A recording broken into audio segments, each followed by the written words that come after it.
சிவாபாரதத்தில் உள்ள ஒரு சில கருத்துக்களை எடுத்துக் கூறினார்கள். சுமார் 70 ஆண்டுகளுக்கு முன்பாக ஓலைச்சுவடியிலே படித்த அந்த வசன நடையை இங்கே சிறப்பாக சொன்னார்கள். அடுத்ததாக மரியாதைக்குரிய நம்முடைய அருள்மொழி அவர்கள் முருகப்பெருமானின் பெருமைகளை பற்றி சிறப்பாக பேச இருக்கிறார்கள். தொடர்ச்சியாக அமைதியாக இருந்து அதனையும் சிறப்பாக கேட்குமாறு அன்போடு வேண்டுகின்றோம்.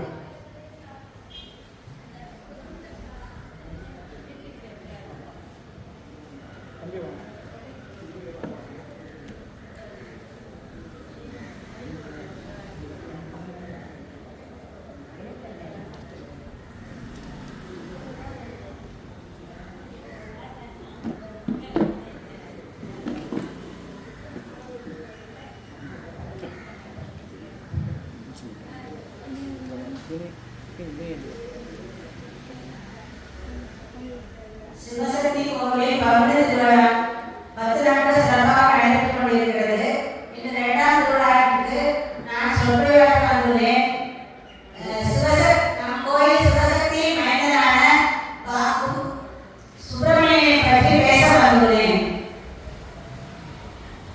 கங்கை அணிந்தவா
இல்லை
இதை 6 முறை சொன்னால் போதும். இந்த 6 மந்திரத்தையும் முருகனுடைய மந்திரம் ஓம் சரவண பவ. இதை மாற்றி மாற்றி போட்டு 6 தடவை சொன்னாலே போதும். அதை நான் இப்பொழுது உங்களுக்கு சொல்கிறேன். சரவண பவ, ரவண கவச, வனபவ சர, நபவ சரவ, பரபவ சரவண, வசவ வனக. இந்த 6 மந்திரத்தையும் ஒவ்வொரு தடவையும் 6 தடவை சொன்னால் 36 முறை சொன்னதாக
கேட்டுக்கொள்கிறேன்.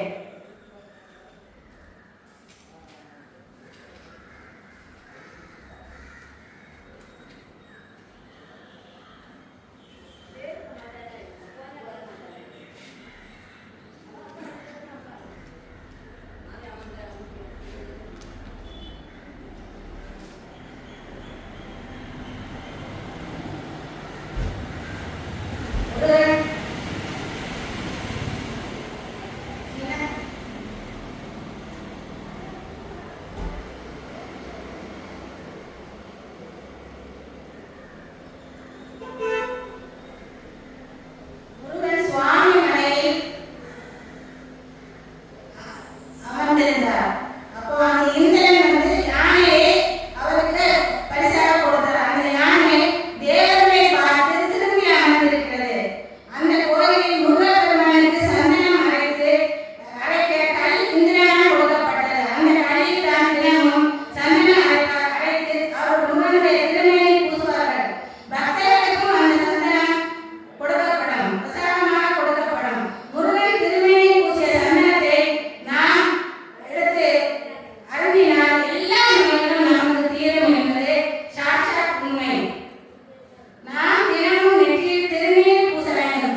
இல்லை மகாபாரதம் எழுதி வாங்க. அருள்மிகு சிவசக்தி திருக்கோவில் பங்குனி பெருந்திருவிழாவை முன்னிட்டு சில வருடங்களாக நமது ஊரை சார்ந்த திருமதி பாக்கியலட்சுமி அவர்கள் புராண கதைகள் மூலமாக புராணத்தின் மூலமாக மனிதன் என்னென்ன தெரிய வேண்டும், அவருடைய வாழ்க்கையில்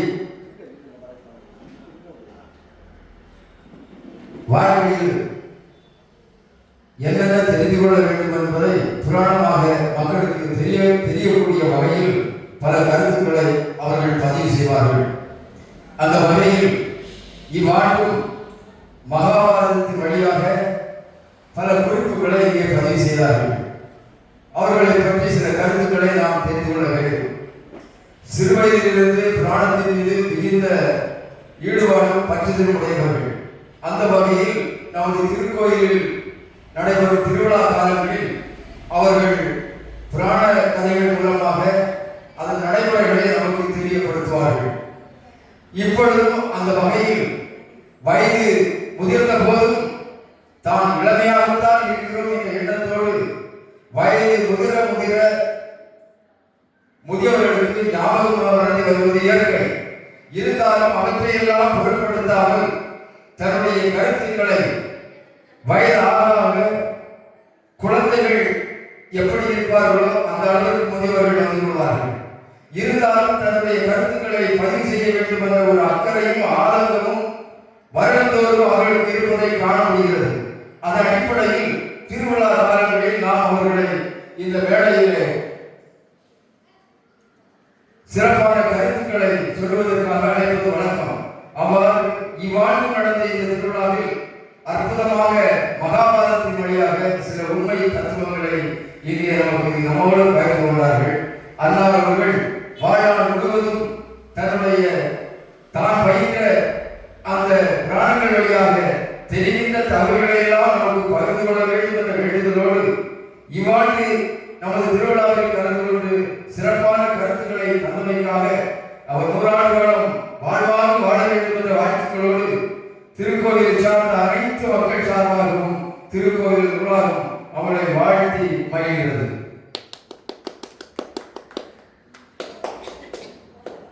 தொடர்ந்து திருமதி அருள்மொழி அவர்கள் மின்சார வாரியத்தில் பணிபுரிந்து இன்று ஓய்வு பெற்றிருக்கிறார்கள். ஓய்வு பெறவில்லை, ஓய்வு பெற்றிருக்கிறார்கள். ஓய்வு பெற்றிருக்கிறார்கள். உள்ளபடியே அவர்களை செல்ல வேண்டும் என்றால் இவர்களும் இப்படி இருப்பார்களா என்று நமக்கு தெரிய வாய்ப்பில்லை. நமது திருக்கோயிலில் நடைபெறுகின்ற விழா காலங்களில் நானும் ஒரு பாட்டு பாடவா என்று குழந்தைத்தனமாக கேட்பார்கள். உண்மையில் இவர்கள் பாடுவார்களா என்ற ஒரு ஐயப்பாடுதான் நமக்கு மனதிற்குள் வரும். இருந்தாலும் அவர்கள் இறை பற்றுதல் உடையவர்கள் என்பதை நிரூபிக்கின்ற விதமாக பல்வேறு சந்தர்ப்பங்களில் பல்வேறு வகையான பாடல்களை நம் திருக்கோயிலில் பாடி வந்திருக்கின்றார்கள். அந்த வகையில் இவ்வாறு நடைபெறும் திருவிழாவில் எனக்கு ஒரு வாய்ப்பு கிடைக்குமா, எனக்கு உடல் நலமும் சற்று சரியாக இல்லை என்றார்கள். வாய்ப்பு நிச்சயமாக உங்களுக்கு இறை சிவசக்தி அருளோடு கிடைக்கும். நீங்கள் உடல் நலத்தோடு அதில் கலந்து கொள்ளலாம் என்ற வேண்டுதலோடு இந்த அவர்களுக்கு ஆன்மீகம் சார்ந்த ஒரு சொற்பொழிவுக்காக அவர்களை நியமித்திருந்தோம். அந்த வகையில் ஒரு ஆணித்தரமான கருத்தை பதிவு செய்தார்கள். நமது புராண கதைகள் எல்லாம் எதற்காக என்பதை மனிதர்களாக நமக்கு 6 அறிவை ஏன் தந்திருக்கிறார்கள் என்றால் சிந்திக்கக்கூடிய செயல்படுத்தக்கூடிய ஒரு ஆற்றலை நாம் தெரிந்து கொள்ள வேண்டும் என்பதன் அடிப்படையில் தான் புராண கதைகள் வடிவமைக்கப்பட்டிருக்கின்றது.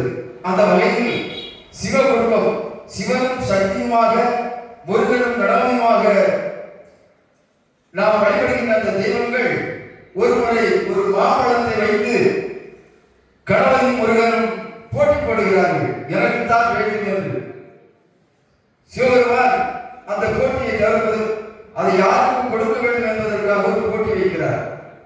போட்டியில் முருகப்பெருமான் மயில் மீது உலகத்தை சுற்றி வருகிறார். போட்டி என்ன என்பது உலகத்தை யார் முதலில் சுற்றி வருகிறார்களோ அவர்களுக்கு அந்த கனி வழங்கப்படும் என்று. அதன் அடிப்படையில் முருகப்பெருமான் மயில் மீது ஏறி உலகத்தை சுற்றி வர தயாராகிறார்.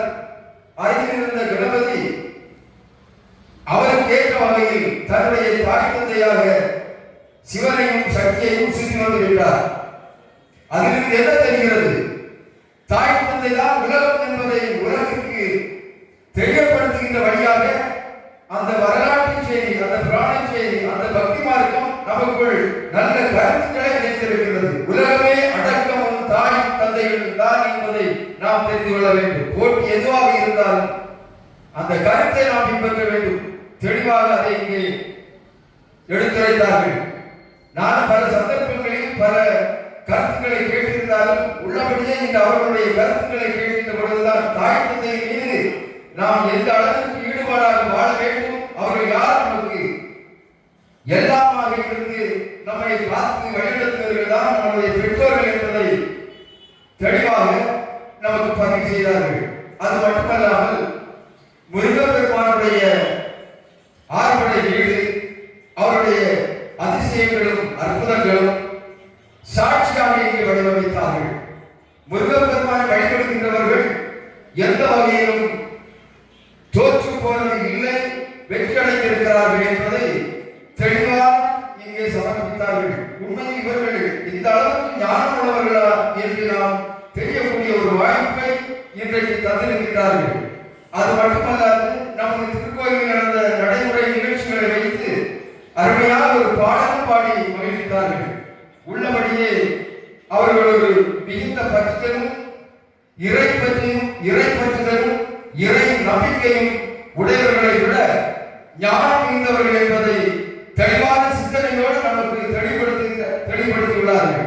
இதன் மூலம் நாம் கற்றுக்கொள்ள வேண்டியது, நமது குழந்தைகள், பெரியவர்கள், ஆராய்ச்சி படித்த மனித ஜீவங்களாக இருக்கின்றவர்கள் நடைமுறை வாழ்க்கையின் வேட்டையெல்லாம் பின்பற்றி வாழ்ந்தால் மனிதன் தோற்று போவதற்கு எந்த வழியிலும் வாய்ப்பில்லை, வெற்றி நிச்சயம் என்கின்ற ஒரு நல்ல கருத்தை பதிவு செய்த திருமதி அருள்மணி அவர்களை திருக்கோவில் மக்கள் அனைவர் சார்பாகவும் திருக்கோயில் நிர்வாகம் அவர்களை வாழ்த்து மகிழ்கின்றது.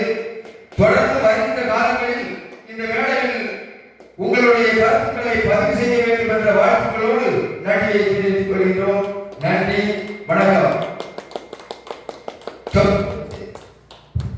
பருத்திமலை பத்திரகாளியம்மன் திருக்கோயிலை சார்ந்த சிறு குழந்தைகளுடைய ஒரு பக்தி பஜனை ஒரு அரை மணி நேரத்தில் நடைபெறும் என்ற தகவலையும் உங்கள்